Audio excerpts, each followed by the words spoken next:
Welcome to the Purpose to Create podcast with Natasha Wright, a business podcast for photographers and creativepreneurs who want to level up as they pursue their purpose to create.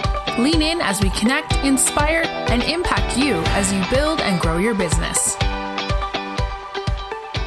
I'm so hyped that you're here and listening to today's show. Today's guest is Danielle Finney, a natural light photographer and instructor based in the Washington, D.C. area. Danielle specializes in lifestyle portrait and business photography. You can see her love for color harmony all throughout her work. And she also teaches photographers looking to improve their natural light portraiture. In today's episode, we're chatting all about mental wellness for creatives. Hey, Danny, welcome to the show. Hey, boo, hey. Hey, boo, hey. Thank you for having me. I'm super excited to chat with you today. So let's jump right into it. Tell us a little bit about Dee Finney. Okay, Dee Finney. So I have been shooting for how many years? I feel like it's probably a little bit, maybe close to 13 years now. My business will be 10 years old in September. And how things got started for me, I got interested in photography through graphic design. And I was doing a lot of kind of funky photo edits and like digital scrapbook designs, just a lot of creating a lot of things on the computer, I guess. So that's my loose way of putting that. But from there, the desire came to want to take my own photos to edit. So I started with a very kind of crude operation, if you will. I was literally just shooting to have something to edit. So I wasn't concerned about getting anything right in camera, wasn't concerned about, angles or composition. I just wanted some kind of photo that I could edit. From there, I got more interested in taking better photos. I would see the things I was shooting and think, oh, well, maybe if I did this, I wouldn't have so much editing to do. Or maybe if I did that, so then I kind of, the gear shifted a little bit. And so from there, I was always one who looked at a lot of pictures. So I was kind of, subconsciously being influenced by the things that I was looking at. And at the time, I was very heavy into like shadows and just kind of moody portraiture. And from then, I started to realize, well, I don't really like this too much. I was being influenced by, the work that I was looking at and then kind of in turn creating that. But the more I did it, the more I realized, well, this isn't really what I like. So the more I shot, I realized that I do kind of like bright and colorful imagery, rich blacks and even tones and, all that stuff. Basically kind of how my work looks now. But it took me a minute to get there. So long story short, even though this has been very long, after all of the shooting that I was doing, was able to kind of settle into my style and just kind of take happy images. Like that's what brings me joy. I like being able to put someone in good light, make them feel good, and then show them really nice pictures of themselves. I feel like, and that's kind of what it's about for me. This was a very weird explanation of my journey. I was thinking to myself, like, this is a weird story that I just told, but it encapsulates it. I'm missing a bunch of things and there's some holes, but I guess we'll fill those in later. Yeah, we have tons to talk about. So let's jump right into talking about mental wellness, because I know over the last couple of years, you have had to deal with your mental wellness.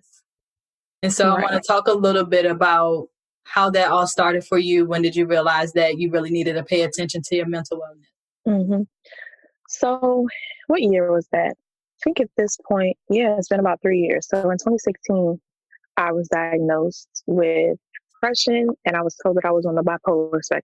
So when I looked it up, I kind of determined, oh, okay, it's actually bipolar 2 that I'm dealing with, which is a little bit different. So a lot of times people think of kind of the stereotypical examples. You have someone on a manic high, they're running around, no clothes on, just kind of doing, strange things. Right. So with bipolar 2, that's a little bit less extreme. You have what's called hypomania. And so you have heightened energy. It's hard to sleep. Your mind kind of races. And so when I realized, oh, okay, I think this is what I'm dealing with, it made sense because it was kind of my norm, but I didn't realize it wasn't quote unquote norm.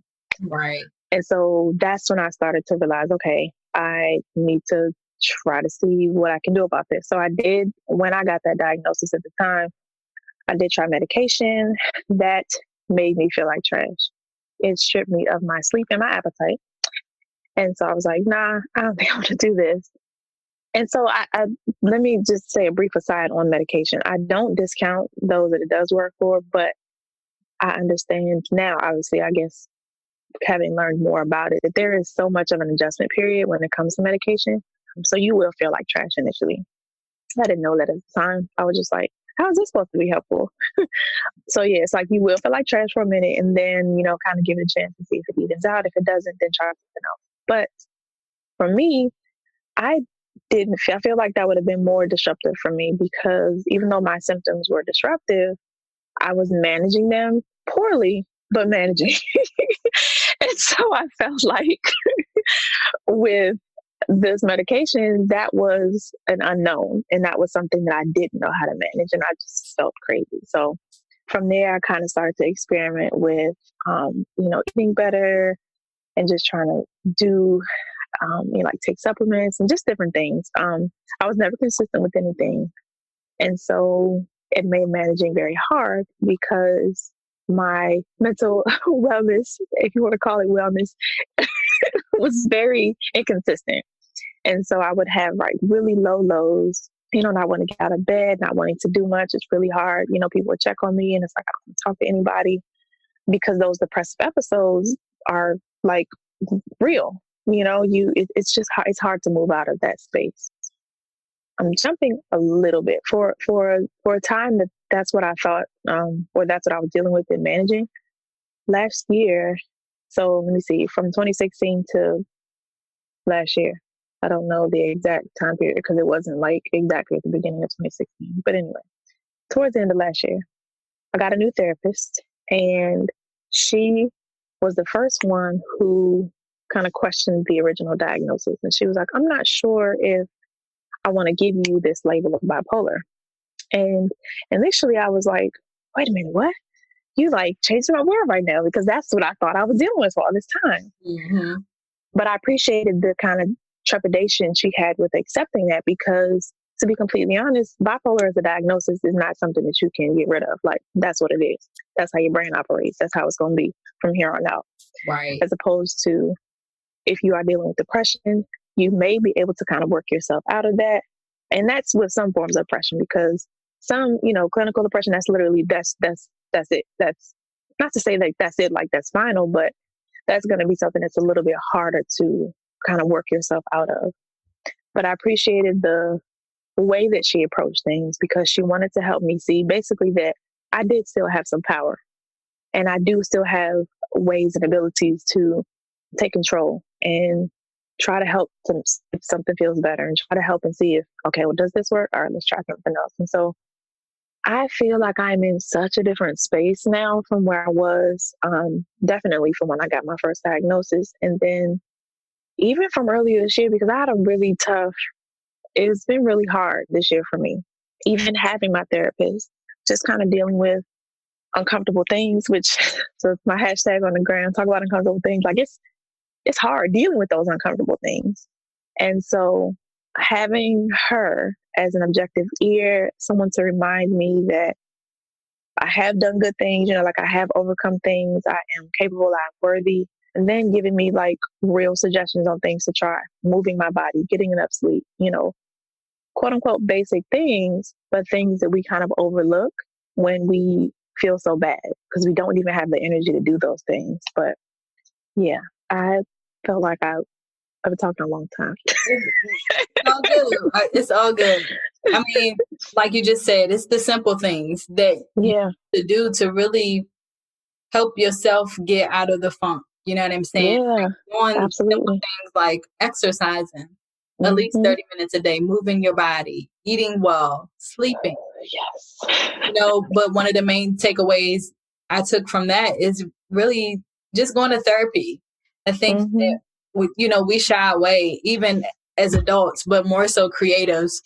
We feel like we are carrying heavy loads and nobody can really relate to us. But if we we just open ourselves to go to a therapist to really talk to those things and really figure out why do we feel like everything needs to be done at once, or why we need to carry those that we're carrying that we don't really need to carry. So I love that you shared that with us, because a lot of times people aren't so open to share about, you know, personal struggles that they are facing. So to hear you discuss that and talk about how you were able to walk through that season when you first got that diagnosis to now where you're seeing improvements daily is very helpful. One of the questions I did have is, how did you find your therapist? So I found her using a service called Open Path Collective. And I think the website is openpathcollective.org. So yeah, that therapist or that service lists local therapists who offer low and reduced cost services. And so you can log on, kind of type in the things that you're looking for, meaning like what concerns you have. So you're dealing with depression, anxiety, bipolar, grief, separation, just whatever those things that you're dealing with. And then it will pull up options, and then you set the radius as well. So you kind of, see who in your area is there. So when I did that, fortunately, like, say I have just a short thing to relate about that. So the first therapist that I found on Open Path was one that I had, maybe it was 2017. Yeah, I think I started working with her in 2017 and then fired her, if you will, or just decided that it wasn't working in the spring of 2018. I was excited because there are a lot of Black women therapists in this area. It may not be the case in, other areas, but at least in this area, I was happy about that. And so I was excited when I went to this first one because I was like, oh, she's a Black woman with locks. This is great. She's like me. And and let me tell you, that is such a surface thing because yes, it is great to have a therapist that looks like you. Obviously not to that level of specificity, but I can't tell you, or I can tell you that's not it. I can't tell you that you're going to have a great experience just because you have a Black therapist. So initially, I guess I was still kind of on that high. And then over time, I realized, no, this is it. It didn't feel, I wasn't making any progress, number one. Right. And then number two, I didn't feel the connection that was there. We would have like reschedules or cancellations, she's doing stuff and I'm doing stuff. And I'm just thinking to myself, well, I don't feel like you care about me. Right. What's going on? Right. So I phased that out. And then I waited for a bit, honestly, because I was still that was a little bit of a scarring experience, if you will. Mm-hmm. Like I've been in therapy before and it was a woman and that was great. I had a really great experience with her. I think I was in therapy for about 3 years, maybe almost 10 years ago. And so that was my first experience with it. But obviously I had different problems at that time than I do now. Right. And so I tried, after this first one, the Open Path that I found, I tried the digital therapist. I think it was Talkspace or BetterHelp, one of those, or maybe both. And I think it was BetterHelp. And I had maybe 3 different ones on there because you can get rid of those very quickly. Like you message them first, and then they reply, and then it's like you can see then if it's going to work. First lady that I sent a message to, this was so terrible. I had a whole thing that I wrote up that I was trying to be very thorough, to try to let them know what I was dealing with, to try to see if it was a good fit.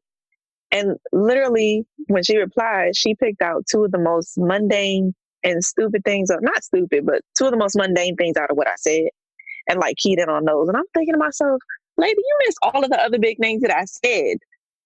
I was talking about how I was overwhelmed with my business, and her response was like, oh, well, what do you think about like shooting for a portrait studio? Sis, I said nothing about adding more work onto my plate. And then I was like, Billy, like just decline, or however you change the person.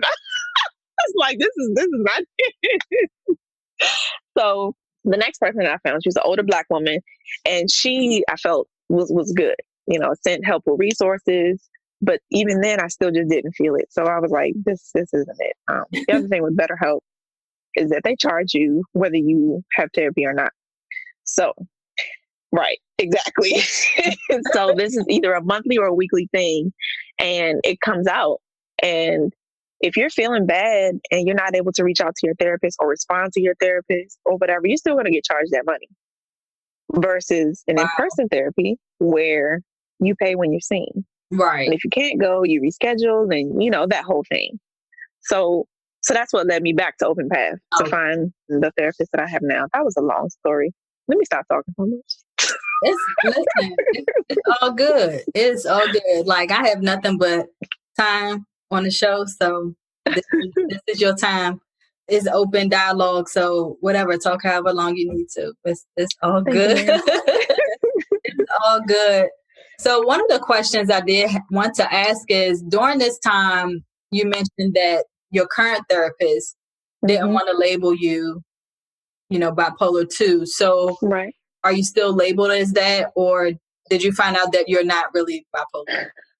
So that is a good question. I don't think we have like fully addressed that again in therapy, because I think this may or may not have been her intent, like for me to like disassociate myself with that label. So I don't doubt that I'm still on the bipolar spectrum, because I definitely notice I have natural highs and lows that occur. Like I know everybody does. Right. But that's another thing that she, you know, tried to help me realize, like, yes, you're dealing with things that are, you know, that may make life difficult, but everybody on some level does deal with that. Right. So the highs and lows that I experience, like, I'll literally just have times where I just cannot go to sleep. The energy is just through the roof, and I'll have days where I can get like 3 days worth of work done in one day. Oh wow! Because I'm just going. Right. And then on the other hand, you know, the lows are really low. So I can't say for certain that diagnosis wasn't accurate, but I can say that I have detached myself from it. And so I think that makes a difference. Like a lot of times we have these, I don't necessarily even want to say diagnosis, but we self-identify, you know, well, I'm dealing with this, or I'm dealing with that, and I have this and I have that. And although those things may be true, there's power in identifying with it so closely. You know what I mean? And so if that was her intent, it worked. Because you feel a difference. Yeah, right? I do feel a difference. Not being associated with that label. However, you did seek professional help to really figure out who you are. So I think that goes to say, to your point, don't self-identify yourself. Make sure you go see a professional. You know what I'm saying? Because like you said, everybody has natural highs and natural lows, but you can always tell when something is just not right. Right. Yeah. And if you know that there's a lot that people deal with, and is their norm. And so sometimes, well, for me anyway, when I got my diagnosis, it was at a really rough time where I was like, I don't feel like I'm handling things very well. And that's what pushed me to go get it checked out. But prior to that point, that was just my way of operating. It was strange. I mean, it wasn't strange to me to operate in that manner. And so, like, I'm very thankful. You know, it's been uncomfortable. It's been painful. It's been difficult. But I'm thankful that it led me to kind of where I am now, in trying to be more proactive and intentional with feeling better. Because so much of my life, even with regards to my photography, so much of my life has been, it's kind of like if it comes naturally and it's quote unquote easy. I mean, there are things that are difficult, but so much of my life has been just kind of going with the flow. Right. And I'm now at a point where there's so much that I want to do with intention. And just that simple, well, it's not as simple, but just that thought shift, it makes a difference. Yeah. To be intentional, to be like, okay, no, this is what I want to do. This is, yeah. No, that's fair. That's fair. So can we talk about uncomfortable things? Sure. Help me understand what that means. So how I even came up with that it was 2016. So when I got that diagnosis, it was early 2016. And in 2015, I was going, like, I was traveling all over the place. Like, I used to be for real out in these streets. You was really out in these streets. I couldn't keep up with you. Yes. I think I had went to like 10 different. It was too much. Like, I don't even want to go back into it. It was too much. But I was doing a lot of traveling, and I think I started traveling in 2013. 2014, it ramped up in 2015 was like a lot. So I had already had my cities lined up for 2016. I started people saying, yeah, I want to go here. Want you to come here and there. And I had dates and everything lined up for 2016. And then when I realized, okay, I'm not handling life well right now. And I got diagnosis and I had to kind of like slow it all the way down. I emailed my list and kind of made announcements and saying, okay, well, due to health reasons, I'm going to have to cancel these dates. And, people are like, oh, I'm so sorry. And obviously that sounds like serious illness, right, the way I kind of worded it. And not to say that mental health is not serious illness, but it sounded like a serious physical illness, the way I kind of worded it. And I realized that I didn't want to be secretive about it. And so when I kind of popped back up just a little bit, maybe like a couple months or so after my diagnosis, and I was like light on social and just everything.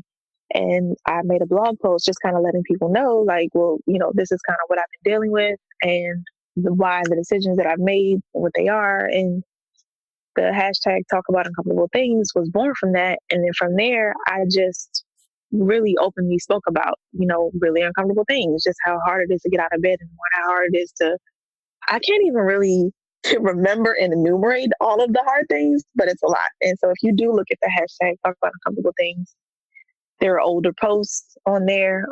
Current ones I don't talk about as much because I'm trying to do the work. Yeah. Sometimes you're just tired. I don't feel like talking about it, but it's been cool because a lot of people have, kind of talked about how they appreciate my transparency on that. I know I'm not the only person dealing with that. People have been kind of empowered themselves to talk about their own issues. So it's been really cool. It definitely something good came out of something not great. And I would like to do something more with that. I just don't know what it is just yet. And I'm not even like trying to put that pressure on myself right now. I feel like it should kind of organically unfold, if you will. Exactly. And then, Yeah. if I'm not mistaken, you were able to do, is it called an art show? Oh yeah, I forgot about, how did I forget about that? So a photo project ended up kind of coming from that. Like I, dealing with all of these, bad feelings and just feeling ugly and just having all of these thoughts, ended up kind of creating something from that. So they weren't self-portraits, but I was photographing other creatives. It didn't start this way. It ended up this way. It started just as me kind of having ideas and kind of like, okay, well, let me just take these kind of conceptual-ish portraits. And they turned out well. And I was like, okay, this is cool. And then kind of, took photos of a couple other people. And in the end, it ended up being photos of creatives who have kind of dealt with mental issues themselves. And so I think maybe it was like 3, not just creatives, Black women creatives. I think it's like 4, I can't remember everybody I took pictures of, but I think it's maybe about 4 or 5 people. And I would like to do more with it, but it just kind of fizzled out for now.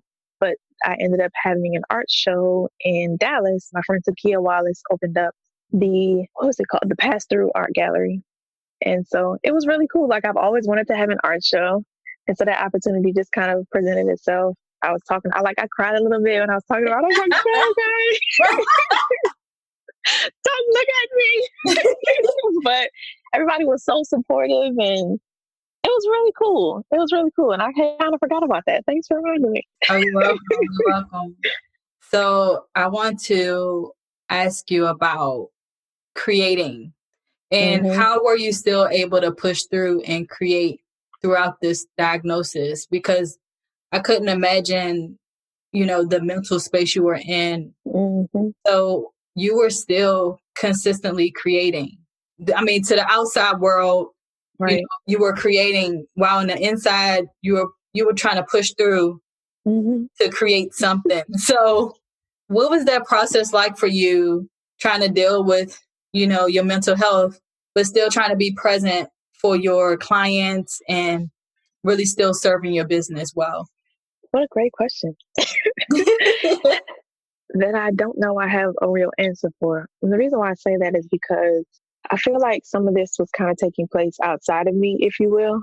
And it's hard to reconcile sometimes, like how unworthy, ugly, just all of those really, nasty internal feelings that I deal with. And then have the kind of work that I create. Beautiful, happy, joyful images, great light, smiley faces. But I think maybe in some way I probably found refuge in that, if you will. I really hadn't thought about it until you just asked me. So that's thanks. You're welcome. That's what I'm here for, girl. But yeah, I appreciate the fact that even though I can feel like trash, that I can create some joy, not just joy in image form, but like with the experience. People talk about how much fun they have during the session. So yeah, I think maybe I kind of looked at that as an escape, if you will. But I will say that during like really hard times, the mundane things or the things behind the scenes are really difficult. So like even now, emails are still really hard for me. Definitely we're going to be getting an assistant on board for that. So I'm well overdue. But things like that. So emails, editing, marketing, planning, social media, like all those things kind of take something different out of me, because those things are more, I don't know how to word that, but yes, I'll just stick with that. Those things kind of take more out of me. I get what you're saying. And so when it came to the original diagnosis period, I took a break because I needed to. I knew that I couldn't do, a lot at the time, or really much of anything. But then I realized that wasn't good either, because I needed to create. I just felt like that it's helpful to do so. And so now, not just with creating, I'm realizing the importance of being with people, spending time together. It's really hard to do when I don't feel good. It's my first response and my first instinct is to withdraw. And so for 3 or so years, I've been quite withdrawn. It's like I just haven't been feeling good, and it takes a lot of energy, and I don't want to do it. But when I do it, I'm like, oh, that wasn't so bad. Okay, I can do that. And then the day comes and I'm supposed to like spend time with people and be present. I'm like, oh no, I can't do this.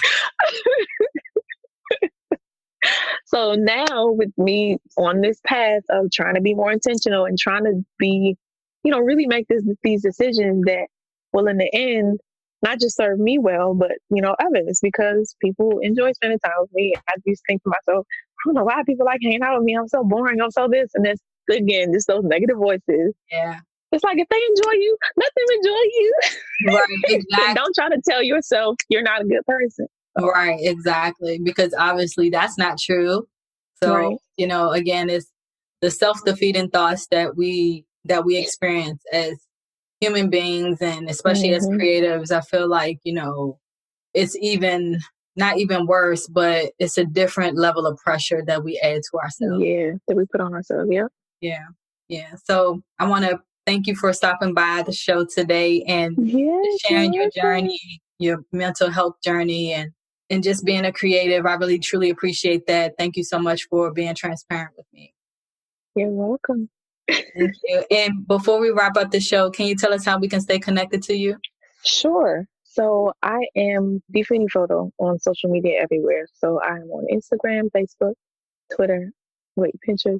I think that's on Twitter. I don't really post very many photos. That's mostly me retweeting things that I find inspirational or funny or just whatever. I'll randomly share a picture, but most of my photo work you can find on the gram.